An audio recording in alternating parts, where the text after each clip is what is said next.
मिताली हड़बड़ाती हुई कमरे की ओर कदम बढ़ाते हुए कमरे में आती है। नायरा, अब तक तेरी लीपा पोती पूरी नहीं हुई। बारात लड़के वालों के घर से घंटा भर पहले निकल गई है। माँ, सारी गलती सरासर आपकी है। किसने कहा था आपको सस्ती पार्लर वाली बुक करने को? देखो, पूरा का पूरा हुलिया बिगाड़ दिया उसने आपकी बेटी का।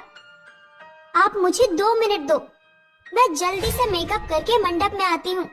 नायरा जल्दी से मेकअप करके अपनी माँ मिताली के साथ मंडप में आती है। तभी बारात गाजे बाजे की गूंज के साथ दरवाजे के अंदर आती है और दूल्हे के सेहरे में सजा दीक्षांत जैसे ही मंडप की तरफ बढ़ता है कि उसकी भाभी चांदनी उसकी शेरवानी सही करती है। अरे जरा ठहरिए देवर जी। हाँ, ये हो गई आपकी शेरवानी सही। चांदनी को दीक्षांत के इतने करीब देखकर नायरा कुड़कुड़ाती हुई अपनी माँ से बोलती है, माँ, कौन है ये चांडाल चुड़ैल? देखो तो कैसे सूट बूट सही करने की बहानेबाजी से मेरे दीक्षांत के करीब चिपके हुए है। पता नहीं पर ये नियत की खोटी नजर आ रही है। अरे बावली हो गई है क्या? जो जी में आ रहा है बक रही है। अरे वो तेरी जेठानी है, दामाद जी की भाभी। अपनी माँ की फटकार सुनकर नायरा चुप हो जाती है। जिसके बाद नायरा और दीक्षांत जैसे ही जयमाले के लिए स्टेज पर चढ़ते हैं, चांदनी भी दीक्षांत के बगल में आकर खड़ी हो जाती है। हेलो नायरा, मैं चांदनी हूँ, दीक्षांत की भाभी और नाते में तुम्हारी जेठानी। जानती हूँ जेठानी जी। अब अगर आपने अपना परिचय दे दिया तो नीचे उतर जाइए। नायरा का उखड़ा हुआ रवैया देखकर चांदनी चिढ़कर नीचे उतर जाती है। जिसके बाद जयमाले की रस्म पूरी हो जाती है। कुछ ही देर के बाद दोनों की शादी हो जाती है और विदाई के वक्त चांदनी अपनी देवर और देवरानी के बीच में जाकर बैठ जाती है, जिसे देखकर नायरा बोलती है, जेठानी जी, बाकी की गाड़ियाँ तो बिल्कुल खाली पड़ी है, फिर भी आप हमारे बीच आकर बैठ गई। हाँ हाँ, वो हुआ यूँ देवरानी जी कि सारी गाड़ी पहले ही ससुराल के लिए रवाना हो गई और मैं पीछे छूट गई। फिर बच गई थी दूल्हे की गाड़ी, इसलिए इसमें सवार होना पड़ा। हाँ नायरा, वैसे भी कुछ ही देर की बात है। दोनों देवरानी जेठानी एक दूसरे की आंखें पढ़ते हुए मन ही मन फुसफुसाना शुरू कर देती है। बहुत तेवर दिखा रही थी स्टेज पर। शायद तुम्हें पता नहीं देवरानी जी, चांदनी क्या चीज है। तुम्हारी आंखें साफ बता रही हैं कि तुम अपनी जेठानी को यहाँ देखकर राख हो रही हो। अच्छी चाल चली है जेठानी जी, मगर अब तक तुमने अपनी देवरानी का दाव देखा नहीं। बस अब मुझे ये जानना है कि जेठानी जी के दिमाग में दीक्षांत को लेकर कौन सी खुराफाती खिचड़ी पक रही है। अगर मेरा शक सही साबित हुआ तो इसी राख में तुम्हें खाक न किया तो मैं भी नायरा नहीं। कुछ ही देर में गाड़ी नई बहू के ससुराल के बाहर आकर रुकती है, जहाँ आरती की थाली लिए खड़ी सास बोलती है, नई बहू, इस कलश को अपने दाहिने पांव से उड़ेलकर भीतर आ जा। जी माँ जी।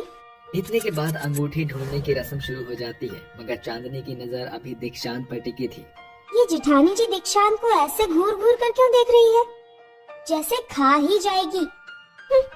जी तो कर रहा है कि जेठानी जी की आंखें नोचकर चील कौओं को खिला दूं। अरे क्या हुआ नई बहू, तेरा ध्यान कहाँ है? दीक्षांत ने तुझे हरा दिया। जाने दीजिए माँ जी, शायद मेरी देवरानी जी शय को मात देना नहीं जानती। जी नहीं भाभी, आप अपनी देवरानी को कच्ची खिलाड़ी समझने की भूल कर रही है। मुझे खेलना भी आता है और जो मेरा है उसे छीनना भी आता है।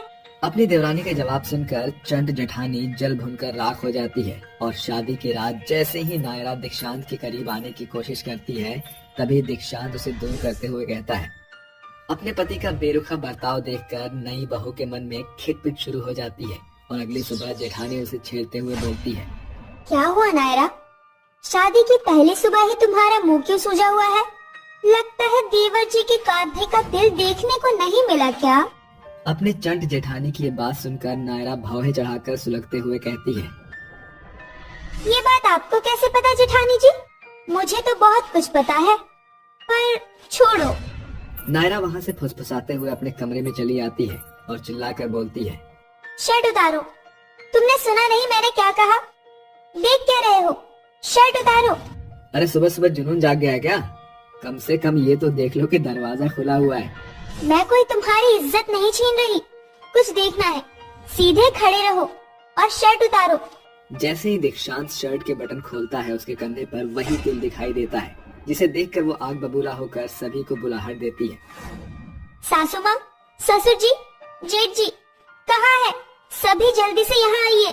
अरे क्या हुआ नई बहू, सुबह सुबह क्यों हल्ला मचा रखा है? हाँ देवरानी जी, ये तुम्हारा चेहरा लाल पीला क्यों हुआ पड़ा है? पहेलियां मत बुझाओ जेठानी जी। आप जो मेरी सौतन बनी बैठी हैं, तो भला मेरे चेहरे पर खुशियाँ कहाँ से होगी? नायरा, तुम होश में तो हो? मैं तो होश में हूँ जेठ जी, मगर शायद आपको पता नहीं कि आपके पीठ पीछे आपकी पत्नी अपने देवर के साथ सेटिंग करके मेरी सौतन बनी बैठी है। अरे नई बहू, तेरी बुद्धि भ्रष्ट हो गई है क्या?